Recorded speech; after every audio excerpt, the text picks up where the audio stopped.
കവിഞ്ഞൊഴുകുന്ന അനുഗ്രഹത്തിലേക്ക് നിങ്ങൾക്കേവർക്കും സ്വാഗതം. നമ്മൾ കഴിഞ്ഞ ദിവസം കേട്ട ആ മെസ്സേജിൻ്റെ തുടർന്നുള്ള ഭാഗങ്ങൾ നമ്മൾ ഇന്ന് കേൾക്കാൻ പോവുകയാണ്. ഹൃദയത്തിൽ വിശ്വസിക്കുക, യേശു എൻ്റെ കർത്താവാണ്. യേശു എനിക്ക് വേണ്ടി ഈ ലോകത്തിൽ വന്നു. അവൻ എനിക്ക് വേണ്ടി മരിച്ച് ഉയർത്തെഴുന്നേറ്റ് ഇന്നും ജീവിക്കുന്നു. എൻ്റെ യേശു എന്നെ ഒരിക്കലും കൈവിടത്തില്ല. എൻ്റെ യേശു എന്നെ ഒരിക്കലും ഉപേക്ഷിക്കത്തില്ല. അതുകൊണ്ട് ഇന്ന് ഞങ്ങളെ കേൾക്കുന്ന എല്ലാ സഹോദരങ്ങളോടും, നിങ്ങൾ സാമ്പത്തികമായിട്ടോ ശാരീരികമായിട്ടോ മാനസികമായിട്ടോ ഒക്കെ പ്രയാസം അനുഭവിക്കുന്നുവെങ്കിൽ നിങ്ങൾ കർത്താവിനെ വിശ്വസിച്ചോ? നിങ്ങൾ വിശ്വസിക്കുന്നുണ്ടോ? ഞാൻ നിങ്ങളോട് പറയാം, നിങ്ങളുടെ ജീവിതത്തിൽ ഈ വിഷയം നിങ്ങളെ തകർക്കാൻ കർത്താവ് അനുവദിക്കത്തില്ല. വചനത്തിൽ പറയുന്നുണ്ട്, നിനക്കെതിരെ ഒരു ആയുധവും ഫലിക്കത്തില്ല. ആരൊക്കെ എന്തൊക്കെ ആയുധം നമുക്കെതിരെ പ്രയോഗിച്ചാലും അത് നമ്മളെ തകർത്ത് കളയാൻ കർത്താവ് അനുവദിക്കത്തില്ല. പരിചയം പലയുമായി കർത്താവ് നമ്മുടെ കൂടെ നിൽക്കും. അതുകൊണ്ട്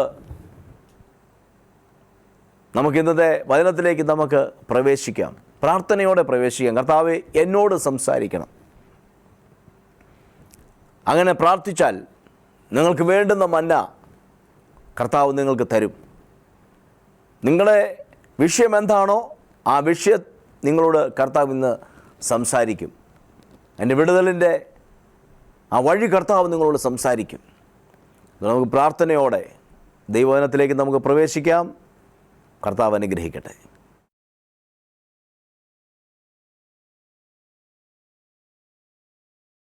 ന്യായപ്രമാണം ഇങ്ങനെ പറയുന്നു, അത് ചെയ്യുന്നവൻ അതിനാൽ ജീവിക്കും. നിന്റെ ഉത്തരവാദിത്വമാണ്, നീ പ്രൂവ് ചെയ്ത് കാണിക്കണം. നീ പരീക്ഷ എഴുതി മാർക്ക് ലിസ്റ്റ് കൊണ്ട് കാണിക്കണം. എന്നാൽ ഇവിടെ എന്ത് സംഭവിച്ചെന്നറിയോ? കർത്താവെ, തോറ്റുപോയി, എന്നെ കൊണ്ട് ഇത് നടക്കത്തില്ലെന്ന് പറയുമ്പോൾ ആ മാർക്ക് ലിസ്റ്റ് എടുത്ത് മാറ്റിയിട്ട് എനിക്ക് പകരം അവൻ എഴുതിയിട്ട് ആ ഫുൾ മാർക്ക് നമുക്ക് തന്നിട്ട് നമ്മളെ മാന്യരാക്കി മാറ്റുന്ന ദൈവത്തിൻ്റെ അത്ഭുത പദ്ധതിക്കായി കരമടിച്ച് വായു തുറന്ന് കർത്താവിനെ സ്തുതിക്കാം. ഞാൻ ചോദിക്കട്ടെ, പലപ്പോഴും രക്ഷിക്കപ്പെട്ട സമയത്ത് നമ്മളിത് അനുഭവിച്ചതാണ്. പ്രത്യേകിച്ച് മദ്യപിച്ചുകൊണ്ടിരുന്നവർ, വേണ്ടാത്ത വാക്ക് പറഞ്ഞുകൊണ്ടിരുന്നവർ ഒക്കെ, അങ്ങനെയുള്ളവർ അവർക്കറിയാം കർത്താവിനെ സ്വീകരിച്ചു കഴിഞ്ഞപ്പോൾ നിഷ്പ്രയാസം ആ മദ്യപാനം മാറിയില്ലേ? ഹല്ലേലൂയ. ചിലരുടെ വായിന്ന് വേണ്ടാത്തതേ വരത്തുള്ളായിരുന്നു, അല്ലേ? ആരാന്നൊന്നും ഇപ്പം പറയണ്ട. പക്ഷേ കർത്താവ് ഉള്ളിൽ വന്നതോടെ ആ വാക്കുകൾ ഇപ്പം പറയാൻ പറ്റുന്നില്ല.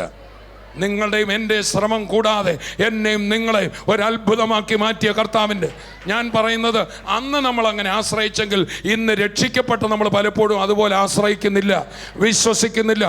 അടുത്തിരിക്കുന്ന ആൾ പറഞ്ഞാട്ടെ, നീ തന്നെ പ്രയത്നിക്കാൻ ശ്രമിക്കാതെ. രക്ഷിക്കപ്പെട്ട സമയത്ത് നിനക്കിത് അറിയാമായിരുന്നു, നിന്നെ കൊണ്ട് പണി നടക്കത്തില്ല, നന്നാകാൻ ഒക്കത്തില്ല, കുടി നിർത്താൻ ഒക്കത്തില്ല എന്ന് നിനക്കറിയാമായിരുന്നു, ചീത്തവിളി മാറ്റാൻ ഒക്കത്തില്ലെന്ന് നിനക്കറിയാമായിരുന്നു. അതുകൊണ്ട് കർത്താവെ ഒറ്റ വിളി വിളിച്ചു, പരിശുദ്ധാത്മാവ് നിന്റെ മേൽ വന്നു. നീ അറിയാതെ തന്നെ മിനിറ്റ് വെച്ച് നീ ആള് മാറി. അങ്ങനെയാണെങ്കിൽ ആ ശക്തിക്ക് വല്ല കുറവ് സംഭവിച്ചിട്ടുണ്ടോ? ഹല്ലേലൂയ. നമുക്ക് പറ്റിയ എന്നാന്ന് വെച്ചാൽ ഈ വിശ്വാസം ഏറ്റുപറച്ചിലും രക്ഷിക്കപ്പെടാൻ വേണ്ടി വെച്ചിരിക്കുക. റോമർ 10:9-10 രക്ഷിക്കപ്പെടാനുള്ളവർക്ക് വേണ്ടി മാറ്റി, അങ്ങനെ അവിടെ അങ്ങ് എഴുതിയിട്ടില്ല. ചേർന്ന് കർത്താവിനെ സ്തുതിക്കാം. റോമർ 10:9-10 നമ്മൾ എപ്പോഴേ പറയത്തുള്ളൂ? രക്ഷിക്കപ്പെടേണ്ടവർക്ക് കൊടുത്തിരിക്കുക. കൈ കൊടുത്ത് പറഞ്ഞ് രക്ഷിക്കപ്പെടേണ്ടവർക്ക് കൊടുത്തിരിക്കുകയല്ല, അത് ഡെയിലി പറയേണ്ട കാര്യമാണ്. നമുക്ക് വായിക്കാം, എബ്രായ ലേഖനം 3:1 വാക്യം വായിക്കുമ്പോൾ നമ്മുടെ കർത്താവ് എന്തിനാ ഇരിക്കുന്നതെന്നറിയാം? വിശ്വസിച്ച് ഏറ്റു പറയുന്നത് ഉറപ്പിക്കുന്ന ഒരു പുരോഹിതനായിട്ട് അവിടെ ഇരിപ്പുണ്ട്. ഒന്ന് വായിക്കാം. അതുകൊണ്ട് വിശുദ്ധ സഹോദരന്മാരെ, സ്വർഗീയ വിളിക്ക് ഓഹരിക്കാരായുള്ളവരെ, നാം സ്വീകരിച്ചു പറയുന്ന അപ്പോസ്തലനും മഹാപുരോഹിതനുമായ യേശുവിനെ ശ്രദ്ധിച്ചു നോക്കുവിൻ. നാം സ്വീകരിച്ചു പറയുക. നിങ്ങൾ എബ്രായ ലേഖനത്തിൽ പല വാക്യങ്ങൾ ഈ വാചകം കാണാം. സ്വീകരിച്ചു പറയുക. ഉറക്കെ പറഞ്ഞേ, ഉറക്കെ പറ. സ്വീകരിച്ചു പറയുക. അത് കറക്റ്റാണ് മലയാളത്തിലെ വാക്ക്. ഏറ്റു പറയുക എന്നാണ് ഇംഗ്ലീഷിലോ കൺഫെഷൻ എന്ന് എഴുതിയിരിക്കുന്നത്. High priest of our confession എന്നാണ് ഇംഗ്ലീഷിൽ എഴുതിയിരിക്കുന്നത്. നമ്മൾ സ്വീകരിച്ച് പറയുന്ന അപ്പോസ്തലനല്ല, നമ്മളുടെ സ്വീകാരത്തിൻ്റെ അപ്പോസ്തലൻ, നമ്മുടെ ഏറ്റുപറച്ചിലിൻ്റെ പുരോഹിതനാണ്. പ്രൈസ് എന്ന് പറഞ്ഞാൽ എൻ്റെ അർത്ഥം, നമ്മളിവിടെ എന്ത് ഏറ്റു പറയുന്നു അത് അതുപോലെ ഉറപ്പിക്കാൻ ഒരു പുരോഹിതൻ അവിടെ ഉണ്ടെന്ന്. ആമേൻ, ആമേൻ. ഞാൻ ഏറ്റുപറഞ്ഞ പുരോഹിതൻ തന്നെയാണ്, ഞാൻ ഏറ്റു പറയുന്ന പുരോഹിതനാണ്. പക്ഷെ അവൻ എൻ്റെ ഏറ്റുപറച്ചിലിൻ്റെ പുരോഹിതനാണ് അവിടെ. ഉറക്കെ പറഞ്ഞേ, നിങ്ങൾ വാഗൊണ്ട് പറയുന്ന വളരെ സൂക്ഷിക്കണമെന്ന് പറഞ്ഞേ. സ്വീകരിച്ച് പറയാന്ന് പറഞ്ഞാൽ ഹൃദയം കൊണ്ട് വിശ്വസിച്ച് പറയാന്ന്. മനസ്സിലായോ? സ്വീകരിച്ച് പറയാന്ന് പറഞ്ഞാൽ എന്താണ്? ഹൃദയത്തിൽ വിശ്വസിക്കാതെ നമ്മൾ ചില കാര്യങ്ങളൊക്കെ പറയും. Price the Lord. ഒരാളോട് നമുക്ക് ഒരു എന്തോ ഹൃദയത്തിലില്ലാതെ നമുക്ക് വേണേൽ കാര്യങ്ങൾ എന്ത് ചെയ്യാം, പറയാം. ഹൃദയത്തിലില്ലാതെയും എന്നോട് സോരാന്നൊക്കെ ചുമ്മാ ചോദിക്കാം. അത് ഹൃദയത്തിൽ നിന്ന് പറയണമെന്ന് നിർബന്ധമില്ല. പക്ഷേ ഹൃദയത്തിൽ വിശ്വസിച്ച് നമ്മളിവിടെ എന്ത് പറയുമോ അതവിടെ ഉറപ്പിക്കാൻ ഒരാളിരിപ്പുണ്ട്. ഹല്ലേലൂയ. ചേർന്ന് കർത്താവിനെ സ്തുതിക്കാം. 1-2 പേരോട് പറഞ്ഞ്, നിങ്ങളുടെ വിശ്വാസവും നിങ്ങളുടെ വാക്കും നിങ്ങളുടെ ജീവിതത്തെ മാറ്റിമറിക്കും. ഹല്ലേലൂയ. അനുഗ്രഹത്തിനകത്ത് തന്നെയാണ് നമ്മൾ ഇരിക്കുന്നത്. അനുഗ്രഹം മുഴുവൻ നമുക്ക് തന്നിരിക്കുകയാണ്. എന്നാൽ നമ്മളുടെ വാക്കുകൾ അതിനെ നമ്മുടെ കയ്യിലെത്തിക്കും. ഹല്ലേലൂയ. സ്വീകരിച്ച് പറയുക. അവർക്ക് പറഞ്ഞ സ്വീകരിച്ച് പറയുക. വിളിച്ചു പറഞ്ഞ സ്വീകരിച്ച് പറയുക. വിശ്വാസത്താൽ സ്വീകരിച്ച് വാഗൊണ്ട് എന്ത് ചെയ്യുക, പറയുക. നമ്മളുടെ വാക്കുകൾ നമ്മളുടെ ജീവിതത്തെ പാടെ മാറ്റിമറിക്കും. ദൈവത്തിൻ്റെ മക്കളെ, ശരിയായ വിശ്വാസം ശരിയായ വാക്ക് കൊണ്ടുവരും. ഉറക്കെ പറഞ്ഞേ, ശരിയായ വാക്ക് ശരിയായ ജീവിതവും ശരിയായ അനുഗ്രഹവും നമ്മളിലെത്തിക്കും. അനുഗ്രഹം അവിടെ തന്നെ ഇരിക്കുകയാണ്, നമ്മളിൽ എത്തണം. നമ്മുടെ ജീവിതത്തിൽ അനുഭവിക്കാൻ പോകുന്ന നമ്മുടെ ഹൃദയവും നമ്മുടെ നാവുക. അതുകൊണ്ട് ഇന്ന് ഈ വചനം കേൾക്കുന്ന ഓരോ ദൈവമക്കളും ഒരു പ്രാവശ്യം കൂടെ ജീവിതത്തെ തീരുമാനിക്കണം, എൻ്റെ നാവ് കൊണ്ട് ഞാൻ വിശ്വാസമേ പറയത്തുള്ളൂ. ഒന്ന് വിളിച്ചു പറഞ്ഞ്, എൻ്റെ നാവ് കൊണ്ട് ഞാൻ വിശ്വാസമേ പറയത്തുള്ളൂ. ഒന്ന് വിളിച്ചു പറഞ്ഞാട്ടെ. എൻ്റെ മോൻ്റെ കാര്യത്തിൽ കർത്താവ് എനിക്ക് തുണ, എൻ്റെ മോയുടെ കാര്യത്തിൽ കർത്താവ് എനിക്ക്, എൻ്റെ ഭൗതിക കാര്യത്തിൽ കർത്താവ് എനിക്ക്, എൻ്റെ ശുശ്രൂഷയുടെ കാര്യത്തിൽ കർത്താവ് എനിക്ക്. നമ്മുടെ വിശ്വാസത്തെയാണ് സാത്താൻ മറിക്കുന്നത്. ചേർന്ന് കർത്താവിനെ സ്തുതിക്കാം. നമുക്ക് യേശുവിലുള്ള ആ ചേർന്ന് നിൽക്കുന്നതിൽ നിന്ന് നമ്മളെ ദൂരെ മാറ്റിക്കളയും സാത്താൻ. വിഷയങ്ങൾ വരുമ്പോൾ, പ്രശ്നങ്ങൾ വരുമ്പോൾ, കാറ്റുകൾ അടിക്കുമ്പോൾ നമ്മുടെ ഹൃദയം ആരോട് തന്നെ ചേർന്ന് നിൽക്കണം?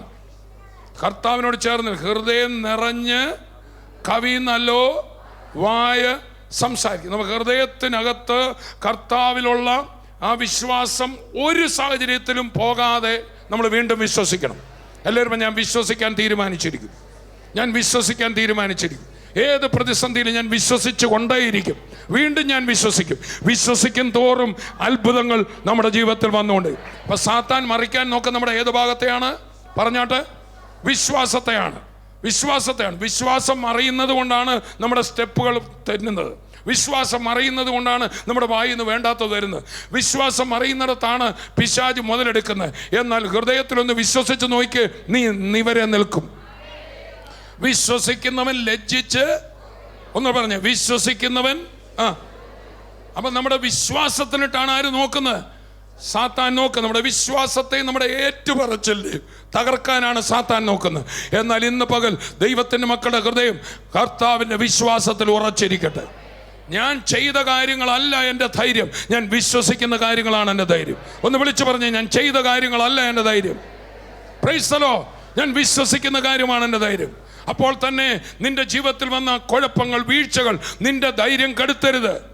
നിനക്ക് ധൈര്യം ഉണ്ടായിരിക്കണം. നിനക്ക് പ്രശ്നം വന്നാലും, നിനക്ക് കുഴപ്പം വന്നാലും എന്നോട് സഹതാപം കാണിക്കാൻ കഴിയുന്ന ഒരു മഹാപുരോഹിതൻ എനിക്ക് വേണ്ടി ഉണ്ട്. വിശ്വാസത്താൽ ജയമെടുക്കുക. ഉറക്കെ പറഞ്ഞ്, വിശ്വാസമാണ് നിന്റെ ജയം. അടുത്തിരിക്കുന്ന ആൾ പറഞ്ഞാണ്, വിശ്വാസമാണ് നിന്റെ ജയം. ഹല്ലേലൂയ.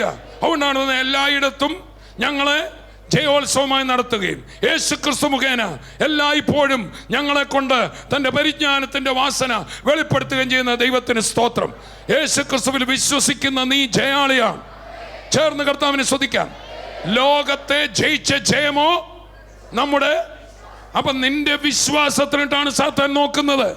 നിന്റെ ഹൃദയത്തിലുള്ള ഉറപ്പിനിട്ടാണ് സാത്താൻ നോക്കുന്നത്. ദൈവവേദന. എന്നാൽ എൻ്റെ കർത്താവ് എന്നെ കൈവിടത്തില്ല. എൻ്റെ കർത്താവ് എൻ്റെ കൂടെയുണ്ട്. എൻ്റെ കർത്താവ് എൻ്റെ രഹസ്യവും പരസ്യമായ ജീവിതം കാണുന്നുണ്ട്. എൻ്റെ കൊടുക്കൽ വാങ്ങൽ എൻ്റെ കർത്താവ് കാണുന്നുണ്ട്. ചേർന്ന് കർത്താവിനെ സ്തുതിക്കാം. എൻ്റെ കൊടുക്കൽ വാങ്ങൽ കർത്താവ് കാണുന്നുണ്ടെന്ന് വിശ്വസിച്ചാൽ എൻ്റെ കൊടുക്കൽ വാങ്ങലിൽ എനിക്ക് അവിശ്വസ്തനാകാൻ പറ്റുമോ? പറ്റുമോ? അടുത്തിരിക്കുന്ന ആൾ പറഞ്ഞാട്ടെ, right believing produces right living. ശരിയായ വിശ്വാസം ശരിയായ ജീവിതത്തെ ഉൽപ്പാദിപ്പിക്കുന്നു. കൈയെടുത്ത് പറഞ്ഞാട്ടെ, വിശ്വസിക്കാൻ പറ. നിന്റെ പ്രവൃത്തി ശരിയാക്കാൻ നോക്കാതെ വിശ്വാസം ശരിയാക്കാൻ നോക്ക്. കരമടിച്ച് കർത്താവിനെ സ്തുതിക്കാം. യേശു വരുമെന്ന് വിശ്വസിച്ചാൽ നമുക്ക് ഒരു ശുശ്രൂഷയിൽ നമുക്ക് മുമ്പോട്ട് പോകാതിരിക്കാൻ പറ്റുമോ?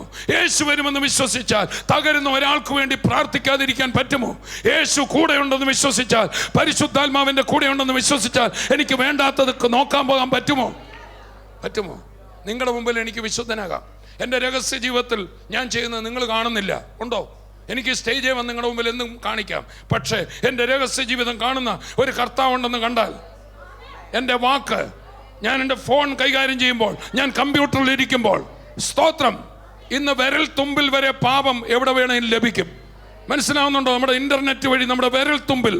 ഇനി ഇൻ്റർനെറ്റ് പാപത്തിനുള്ള വില കൊടുക്കണം, നിങ്ങൾ വിഷമിക്കേണ്ട, എല്ലാം സൗജന്യമായിട്ട് പാപം കിട്ടാനുള്ള വഴികൾ. അപ്പോൾ തന്നെ അത് ഏറ്റവും നന്മയ്ക്ക് ഉപയോഗിക്കുക. അതുകൂടെ ഞാൻ പറയാം. ചേർന്ന് കർത്താവിനെ സ്തുതിക്കാം. ഹല്ലേലൂയ. പക്ഷേ എൻ്റെ വിശ്വാസം ശരിയാണെങ്കിൽ എൻ്റെ ജീവിതം ശരിയായിരിക്കും. ഉറക്കെ പറഞ്ഞാട്ടെ. അപ്പം നമ്മൾ ജീവിക്കുന്ന കാര്യവും അത് ചെയ്യണോ ഇത് ചെയ്യണോ എന്നൊന്നും പേടിക്കണ്ട. വിശ്വസിച്ചാൽ നീ ദൈവത്തിൻ്റെ മഹത്വം കാണും. വിശ്വസിച്ചാൽ നിന്റെ ഭയം മാറും. വിശ്വസിച്ചാൽ നിന്റെ ഭാരം മാറും. വിശ്വസിച്ചാൽ നിന്റെ ജീവിതത്തിൽ ക്രമീകരണം തന്നെ വരും. എത്ര പേരിന്ന് വിശ്വസിച്ചേറ്റ് പറയും? വിശ്വാസമാണ് നിന്റെ ശക്തി. അതാണ് നാമോ നാശത്തിലേക്ക് പിന്മാറുന്നവരുടെ കൂട്ടത്തിലല്ല, പിന്നെ വിശ്വസിച്ച് ജീവരക്ഷ പ്രാപിക്കുന്നവരുടെ കൂട്ടത്തിൽ. എത്ര കൈ കൊടുത്തോ? വിശ്വാസമാണ് നിന്റെ രക്ഷ. വിശ്വാസമാണ് നിന്റെ അനുഗ്രഹം. വിശ്വാസമാണ് നിന്റെ ഭൗതിക നന്മ. വിശ്വാസത്തിനകത്താണ് നിനക്ക് മുമ്പോട്ട് പോകാനുള്ള ശക്തി. വിശ്വാസത്തിലാണ് നിന്റെ ശുശ്രൂഷയുടെ ബലം. വിശ്വസിക്കുക, നിന്റെ ശക്തി വിശ്വാസമാണ്. വിശ്വാസത്തിന് ദൈവത്തോളം ശക്തിയുണ്ട്. കാരണം ദൈവത്തെ നിന്റെ അടുക്കൽ എത്തിക്കുന്നതാണ് വിശ്വാസം. ചേർന്ന് കർത്താവിനെ സ്തുതിക്കാം. ആമേൻ. Praise the lord. നമുക്കെല്ലാം കഴിവുകേടുള്ളവരാണ്. നമ്മളിൽ തന്നെ നമ്മൾ ആശ്രയിക്കാതെ നമ്മൾ കടന്ന് എൻ്റെ പ്രാർത്ഥന കുറച്ചുകൂടെ ശരിയാക്കണോ, അയ്യോ ഇനി ഞാൻ അത് ചെയ്യണോ ഇത് ചെയ്യണോ, ആ ചെയ്യണോ എന്നുള്ള മനസ്സിൽ നിന്ന് പോട്ടെ. എനിക്കൊരാളുണ്ട്, അവൻ എനിക്ക് വേണ്ടി നടത്തും, അവൻ എന്നെ കൈപിടിച്ച് നടത്തും.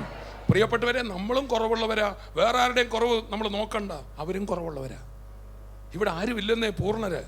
ഒത്തിരി കുറവുള്ളവരായി നമ്മളെ ഒന്നിച്ചു കൂട്ടിയിരിക്കുക. ഒരു ഭവനം എന്ന് പറഞ്ഞാൽ കുറവുള്ളൊരു ഭർത്താവും കുറവുള്ളൊരു ഭാര്യയും കുറവുള്ളൊരു മക്കളുമാണ്. ഒരു സഭയെന്ന് പറഞ്ഞാൽ കുറവുള്ള നടത്തിപ്പുകാരും കുറവുള്ള വിശ്വാസികളുമൊക്കെയാണ്. പക്ഷേ പൂർത്തി വരുത്തുന്ന ഒരുവൻ നമ്മുടെ വിശ്വാസത്താൽ നമ്മുടെ കൂടെയുള്ളത് കൊണ്ട് അവനാണ് നമ്മളെ അത്ഭുതകരമായി നടത്തുന്നത്. ഹല്ലേലൂയ. ഇന്നിത് കേൾക്കുന്ന ഓരോ മക്കളുടെ ഹൃദയത്തിൽ വചനത്തിലും കർത്താവിലുള്ള വിശ്വാസം ഇരച്ചു കയറട്ടെ. നീ ഒരു അത്ഭുത വ്യക്തിയായിട്ട് മാറാൻ പോകുകയാണ്. കരമടിച്ച് വായു തുറന്ന് കർത്താവിനെ സ്തുതിക്കാം. നമ്മൾ കറക്റ്റ് കാര്യം വിശ്വസിച്ചാൽ നമ്മുടെ വായിൽ നിന്ന് വേദു വരും, കറക്റ്റ് കാര്യം വരും. നമ്മൾ ഭയം അറിയാതെ നമ്മുടെ വായിൽ നിന്ന് നമ്മൾ പറയും, അയ്യോ അത് ഇങ്ങോട്ടെങ്ങാനും വന്നാൽ. വിശ്വാസത്തിൽ നിന്ന് അത് വരുന്നു. അതൊരു വിശ്വാസമാണ്. അപ്പം അവിടെ എൻ്റെ ഹൃദയത്തിൽ കയറാൻ വരുന്ന ആ വിശ്വാസത്തിനെതിരായ തെറ്റായ വിശ്വാസത്തെ ഞാൻ തകർക്കണം. ഇല്ല, എൻ്റെ കർത്താവ് വാക്ക് പറഞ്ഞവന്, അവനെന്നെ നടത്തും. അത്രയും വിശ്വസിച്ചാൽ മതി. അതിനാർക്കേലും പ്രത്യേക തിയോളജി വല്ലതും പഠിക്കണം? ഒരു തിയോളജിയും പഠിക്കണം. ഉൽപ്പത്തി മുതൽ വെളിപ്പാട് വരെ അറിയാൻ മേലേലും വിശ്വസിക്കാം. നാമോ നാശത്തിലേക്ക് പിന്മാറുന്നവരുടെ കൂട്ടത്തിൽ. അപ്പം വിശ്വാസത്തിൽ നമുക്ക് പിന്മാറ്റം ഉണ്ടാകുന്നു. ഞാൻ വീണ്ടും പറയാം, സഭയെ വരാതിരിക്കുന്ന അല്ല പിന്മാറ്റം. അതൊരു പിന്മാറ്റ ലക്ഷണമാണ്. Price the Lord. സഭയെ വന്നുകൊണ്ട് നമുക്ക് പിന്മാറാം. സഭയ്ക്കകത്ത് ഇരിക്കവേ പ്രാർത്ഥന ആരാധന എല്ലാം കാണും. ഉപവാസ പ്രാർത്ഥനയ്ക്ക് എല്ലാം നമ്മൾ വരുന്നുണ്ട്. പക്ഷെ ഹൃദയത്തിൽ ഉറപ്പേറിയ വിശ്വാസമില്ലേ? അതാണ് പിന്മാറ്റം. അവിടുന്നാണ് എന്നെയും നിങ്ങളെയും തകർക്കാൻ സാത്താൻ നോക്കുന്നത്. നമ്മുടെ കർത്താവിനെ നമുക്ക് വിശ്വസിക്കാം. ഇവിടെ ഇരിക്കുന്ന എല്ലാവരും വലിയൊരു വിശ്വാസത്തിൻ്റെ സ്റ്റെപ്പ് എടുത്തവരാ, ചെറിയ സ്റ്റെപ്പ് എടുത്തവരല്ല, അല്ലേ? ഇവിടെ ഇരിക്കുന്ന ഒരാൾ പോലും അവിശ്വാസിയല്ല, ശ്രേഷ്ഠ വിശ്വാസിയാണ്. അതുകൊണ്ടാണ് പത്രോസ് പറയുന്നത്, ഞങ്ങൾക്ക് ലഭിച്ചതുപോലെ അതേ വിലയേറിയ വിശ്വാസം ലഭിച്ചവരാ നിങ്ങൾ. ആ വിശ്വാസം ഉള്ളിലോട്ട് കയറിയപ്പോൾ യേശു ഉയർത്ത് എൻ്റെ കൂടെയുണ്ടെന്ന് നടത്തിക്കോളും എന്ന ഉറപ്പ് വന്നപ്പോഴല്ലേ വെള്ളത്തിലോട്ട് ഇറങ്ങി? ആണോ അല്ലയോ? വല്ലവരെ നോക്കിയോ? കൂട്ടുകാരോ നാട്ടുകാരോ വീട്ടുകാരോ ഒക്കെ എതിരല്ലായിരുന്നു. എന്തെല്ലാം പ്രതിസന്ധികൾ കോട്ടയ സഭ ഇവിടെ അനുഭവിച്ചു. ഇവിടുന്ന് ഓടിപ്പോകാനാണ്. എന്താ പോകാത്ത? ഇവിടുന്ന് ആൾക്കാർ പറഞ്ഞു ഇവിടുന്ന് വേണ്ട തരുന്നുണ്ട്, ഇവിടെ ഒന്നും തരുന്നില്ല, ആഴ്ച കൊണ്ടു കൊടുക്കുന്നേ ഉള്ളല്ലേ അല്ലേ? സ്വോത്രകാഴ്ച പോരാട്ട് പിന്നെ മിഷൻ മന്തും പിന്നെ എല്ലാം കൊടുക്കുകയല്ലേ? എന്തുകൊണ്ട് കൊടുത്തു നിൽക്കുന്നു? ചെറിയൊരു വിശ്വാസമല്ല നിന്റെ അകത്ത് വ്യാപരിച്ചു, വലിയൊരു വിശ്വാസമാണ്. നീ സ്റ്റെപ്പ് എടുത്ത് മുമ്പോട്ട് ഇറങ്ങുകയായിരുന്നു. നീ ആരെയും നോക്കിയില്ല, നിന്നെ ആർക്കും പിടിച്ചു കെട്ടാൻ പറ്റിയില്ല. നിന്നെ മണ്ടനെന്നും മണ്ടിയെന്നും നാട്ടുകാർ വിളിച്ചു, നീ കാണിക്കുന്ന കുഴപ്പമാണെന്ന് പറഞ്ഞു. പക്ഷെ നിന്റെ അകത്ത് വ്യാപരിച്ച വിശ്വാസം, ഹല്ലേലൂയ.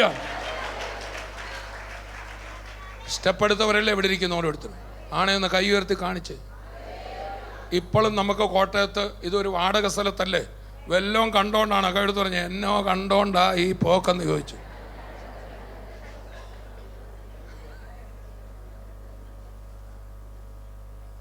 എന്നാ കണ്ടോണ്ടാ ഈ പോകുന്നത്? ഏതാണ്ടൊന്ന് കണ്ടു, അതിൽ തന്നെ നിലനിന്നോണം.